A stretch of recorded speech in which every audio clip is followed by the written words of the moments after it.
Welcome, everybody. You are at the Clay Harbor Football Show. This is the football show where myself, Clay Harbor, a former NFL veteran for 8 years, I talk all things Chicago Bears and all things NFL football. And there's no better way to start than to start talking about my favorite team, the team I loved growing up, the Chicago Bears. The Bears have been in the national media spotlight a lot this offseason, making big time moves, and a lot of the national media members are giving us a little bit of a hard time. Why are the Bears fans so optimistic? Why does Chicago think that they can make this jump from the worst team in the league to an actual contender? And today, what I'm going to talk about is a few reasons why I think the Bears should be optimistic. I think this is a perfect year, a year that's set up for the Bears to really turn some heads, to be a team that's better than a lot of people think they can be, to be a team that can actually contend for the division title in the NFC North. There's plenty of reasons to be optimistic if you are the Chicago Bears, and I will start listing those right now. The first things first, let's look at the NFC North. The division the Chicago Bears play in. Who do we got? Let's start with the defending NFC North champion Minnesota Vikings. Yes, the Vikings won a lot of games. They made the playoffs. But despite only losing 4 games, they were outscored on the season at minus 19 points. That's a team that shouldn't even be in the playoffs. They should be below 500. With teams like the Eagles at plus 127, the Cowboys at plus 145, and the 49ers at plus 148. Those are the best teams in the NFC. The Vikings were minus 19. Okay? This team, I don't like to use the term fraudulent, but they were fraudulent. Okay, this team was not, they won a ton of close games. I give them credit for that. Trust me, I know personally as an NFL player, it is hard to win close games, but the ball is not going to continue to bounce your way in the NFL like that. You maybe win half those games. The Vikings were a 500 team that, I hate to say it, got lucky to make the playoffs. And you saw that when they were bounced in the first round by a team that wasn't much better than they were. The Vikings shouldn't even have made the playoffs.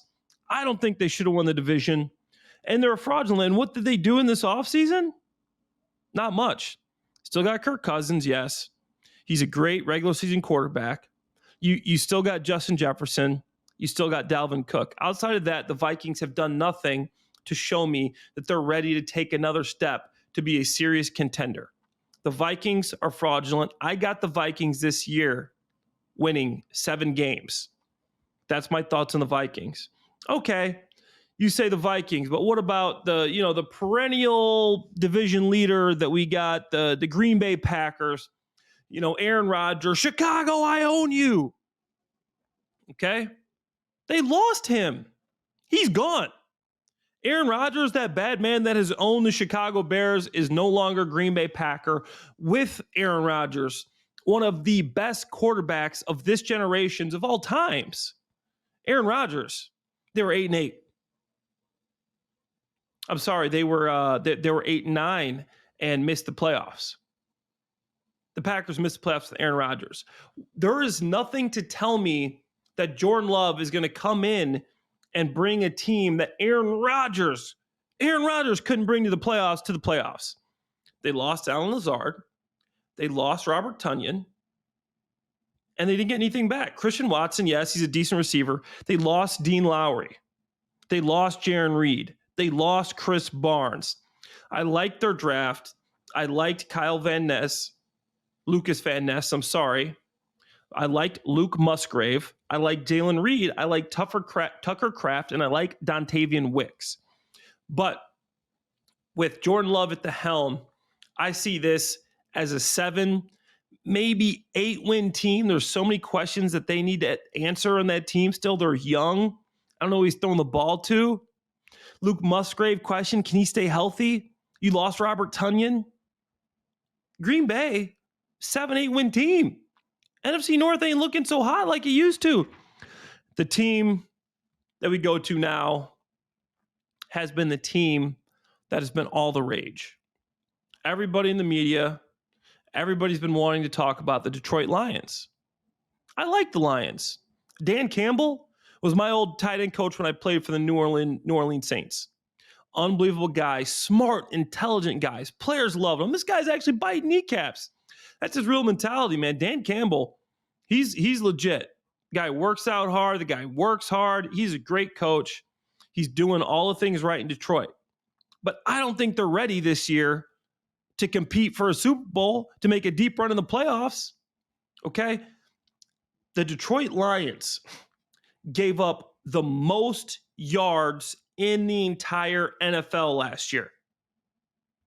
The Detroit Lions gave up the third most points in the entire NFL last year. Yeah, they signed Cam Sutton. Yes, they signed C.J. Gardner-Johnson. I don't think that's enough to change your defense. You drafted Jack Campbell. I like him, but that's an overdraft. You drafted Jahmyr Gibbs, but where's the upgrade? Your running backs, in my opinion, got worse. You lost Swift and Jamal Williams. You bring in Montgomery and Gibbs. If anything, that's an even wash right now. Gibbs is going to need some time to adapt to this NFL level of play.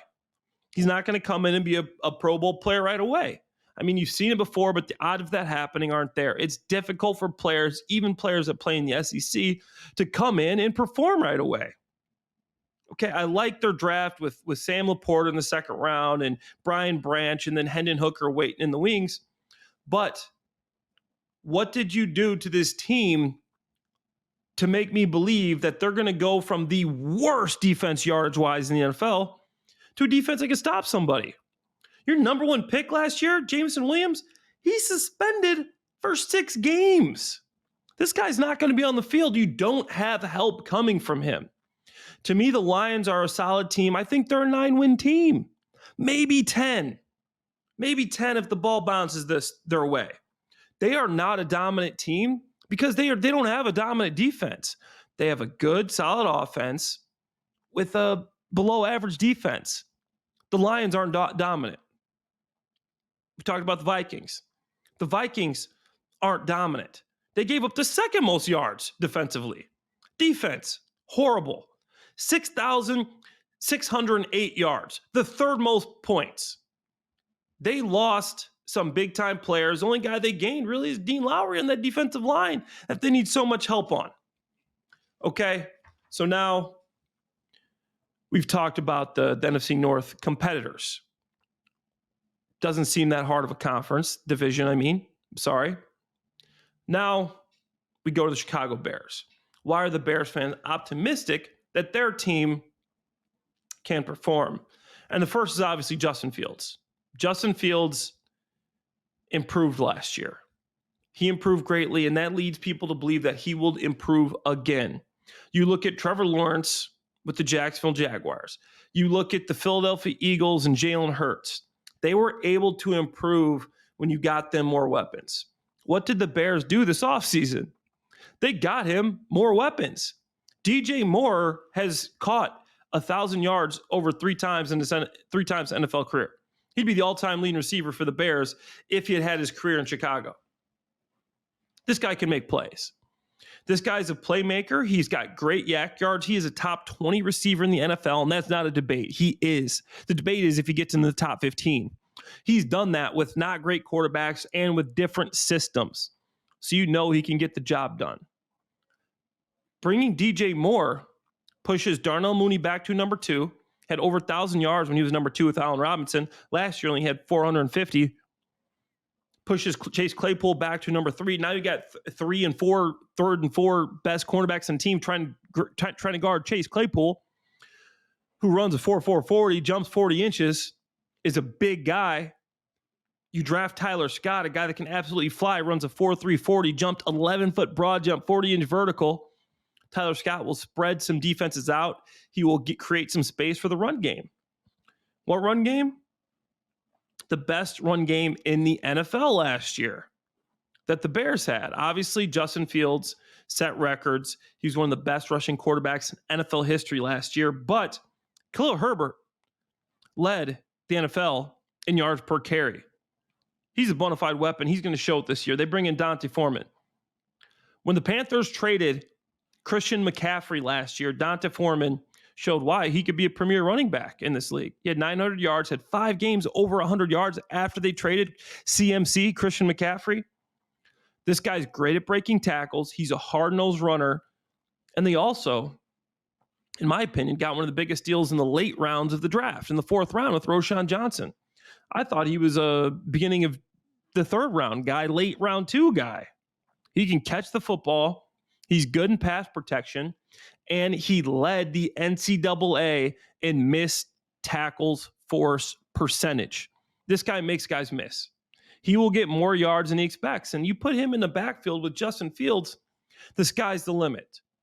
Okay, you say, what about this offensive line, one of the worst offensive lines in the league? I don't think they're that bad as other people think. But you bring in Nate Davis, one of the best zone run blocking guards in the NFL. Vastly improved in the pass game. Nate Davis is a huge improvement at the guard for the Bears. And then, in my opinion, you get the best right tackle, Darnell Wright, no pun intended, right tackle. He is the right tackle. They made the right move. Some people thought they should have drafted Jalen Carter. You drafted Darnell Wright. Now you keep Braxton Jones, who's a top 20 graded left tackle overall. Top 20 graded tackle overall per Pro Football Focus. You get to leave him at left tackle where he got to play. It's difficult switching positions. Everything's reversed. Tight ends, yeah, we go from the left to right. I know as a former tight end, it's something that has to come. I used to use a right-handed stance in college. Couldn't do a left-handed stance. Finally, my second year in the NFL, I figured out how to use a left-handed stance. It's difficult. It's hard. You get to leave Braxton. You give him another year at left tackle. He's going to get better. Maybe he moves into a top 15 tackle. Darnell Wright, you watch some of his games against Will Anderson. You watch some of his games against Nolan Smith. This guy is going to be playing against some competition that's not even as good as what he was doing in college. He is a surefire starting right tackle. There's, in my opinion, he was the best pick for the Bears that could make it that point because the chance of him being a bust is very slim. You're not going to bull rush him. He's light on his feet. He's big. He's smart. He started for 3 years at Tennessee. This guy can play. He played left tackle. He played right tackle. He was really good at right tackle. I love Darnell Wright. He's got the size and he's got the production. Then you go to the defense. I was talking about the Vikings and the Lions' terrible defense. The Bears were bad too. They helped their defense, not as much as I like, but they helped their defense. Their interior defensive line, Zach Pickens, Gervin Dexter, 2 big, strong, athletic, long-armed guys. Those are the type of guys that can hold up defenders to keep them off your linebackers. What linebackers? The Bears don't have great line. The Bears signed TJ Edwards and Tremaine Edmonds. I call them the Eds. Edmonds and Edwards. The Eds are going to be 2 of the best linebackers in the NFL. They are. Tremaine Edmonds. This guy's only 25 years old. He runs 4.5 speed. He's 6'4", 250. He was graded as a top 5 coverage linebacker in the NFL, as well as a top 10 run-stopping linebacker in the NFL. The same thing for TJ Edwards. Both these guys play well in the Tampa 2 Matt Eberflus, Alan Williams scheme. Why did they pay so much for linebackers? Because they need to. Why did they get these interior guys on the defensive line early in the draft? 2 big, long, athletic guys to keep blockers off these athletic linebackers so they can make plays. That's why. It's coming together. You can see the vision that Eberflus is putting together, Ryan Poles and Matt Eberflus is putting together with this defense. They signed Andrew Billings, top 25 rated interior defensive lineman, underrated signing. He's a big run stuffer, a guy that keeps blockers off your linebackers. Why do I keep saying keep blockers off your linebackers? If you have D linemen like the Bears did last year, that can't hold blocks, that are getting blown back. It is hard for linebackers to make plays. This year, obviously, you got some rookies, some young guys playing, but those guys will be able to keep blockers off your linebackers. What about the defensive backfield? Jaquan Brisker is only going to get better. He had a good rookie year as a safety. Kyler Gordon, rough year for him, but he's going to improve. He can't get much worse. And then you bring in Tyreek Stevenson and Terrell Smith. I think these two cornerbacks can play. I think they might overtake Kyler Gordon. Tyreek Stevenson for sure. I went to the Senior Bowl. I watched him play. This guy can press as good as any cornerback in the draft. This guy was a great press scorer. He has recovery speed, runs 4.4. Terrell Smith, I don't know how it's going to shake out. I can't wait for training camp because he's a player too. He could jump Tyreek Stevenson. I like both of these picks.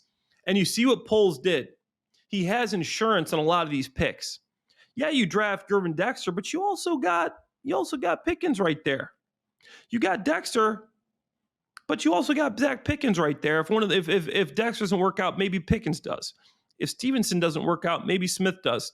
You've got some insurance there at some big need positions. I think he did a great job there with that. So overall, are there weaknesses on this team? Absolutely, defensive end. But the Bears still have money. You can sign a defensive end. If you want to be competitive this year, if you want to, unless you're just looking down the road, next year we got this extra draft capital, you got the extra 4, you got the extra 1, which is beautiful. What a future that is. Then you got to go sign a defensive end. There's some out there. Obviously, there's been a lot of talk about Yannick Ngakoue, Frank Clark, Leonard Floyd. There's a lot of guys out there that you can go sign to get some pressure in this league, and I think they should, because I don't think this team's far off in this division. Yes, you got DeMarcus Walker and Rasheem Green. They improved your defensive ends. You're better than you were last year. Heck, even bring back Robert Quinn. You already got the 4th rounder for him now. Guess what? Bring him back. He can still play. You got Rasheem Green. You got DeMarcus Walker, though. Those are improvements. Travis Gibson, Dominique Robinson, not great years last year, but I still haven't given up on those guys. Those guys can improve and get better. You still need some edge rushers to get to where you want to get if you're the Bears, because you got to put pressure on quarterbacks in this league. For the most part, this is a passing league. How do you stop these big-time passers? You get pressure on the quarterback. Overall, I'll ask the question again, why is Chicago optimistic? All the reasons I just said. This division is wide open. Green Bay, Rodgers is gone. Okay, the Vikings, minus 19 point differential last year. Yes, they had a good year. They get bounced in the playoffs. Fraudulent. They're not a great team. Detroit Lions, awful defense. Yeah, they improved. They got better. Got a lot of young guys. I'm not ready to crown them. 9 wins, maybe 10. There's an opportunity here. There's an opportunity for the Bears. That's why Chicago's optimistic. Justin Fields, DJ Moore, Darnell Wright, Tremaine Edmonds, TJ Edwards. This is a new Bears team. Matt Eberflus, Ryan Poles, they've done a great job. I'm excited to see what happens with the Bears. And stay tuned for next week. We're going to talk more things NFL. We're going to talk more things Bears football from a player's perspective. Let's go. Bear down.